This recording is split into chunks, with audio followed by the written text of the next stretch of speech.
Now, former President Carter paid several visits to Austin over the years. Most recently, he was here in 2014, promoting his book, A Call to Action. Fox 7 Austin's Rudy Koski had the opportunity to speak with Carter during that visit. Let's take a look back. Hey, Mr. President. Hello, Mr. President. Thanks for coming out. With a smile, a wave, and a few thousand copies of his new book, former President Jimmy Carter returned to Austin Tuesday for the LBJ Civil Rights Summit. He meant a lot to me personally. I never met a Democratic president until after I was president myself, but I knew about him. Carter, as the first featured speaker of the summit Tuesday night, will talk about the LBJ legacy. And what Lyndon Johnson did not only transformed the nation's life, but also my life personally. Carter's first appearance of the day was at a popular Austin bookstore. He spent the afternoon signing his latest offering titled A Call to Action.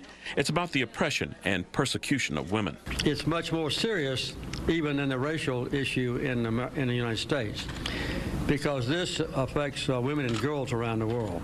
A long line of people slowly moved through the store to get a copy of Carter's book with his presidential signature.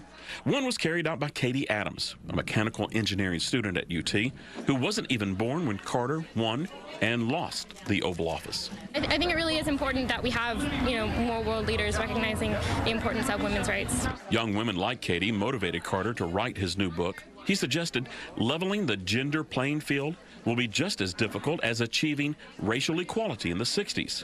And when asked, Carter admitted his administration was probably guilty of not paying women equally.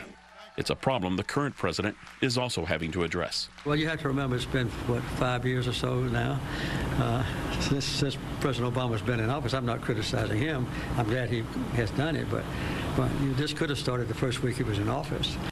Despite that awkward political situation, Carter hopes the Democratic Party can make women's rights a big campaign issue this fall. Promoting an individual's civil rights certainly is the focus of Carter's trip to Austin right now, but the president also told me he's concerned about one country's right to exist. About 3/4 of the Crimean people wanted to be part of Russia, so that was kind of a foregone conclusion. And nothing that Obama or the European Union leaders had said could have changed that.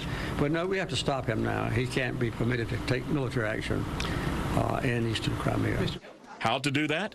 By force or through diplomacy? Carter did not say. And that was Fox 7's Rudy Koski covering former President Jimmy Carter's visit to Austin back in 2014.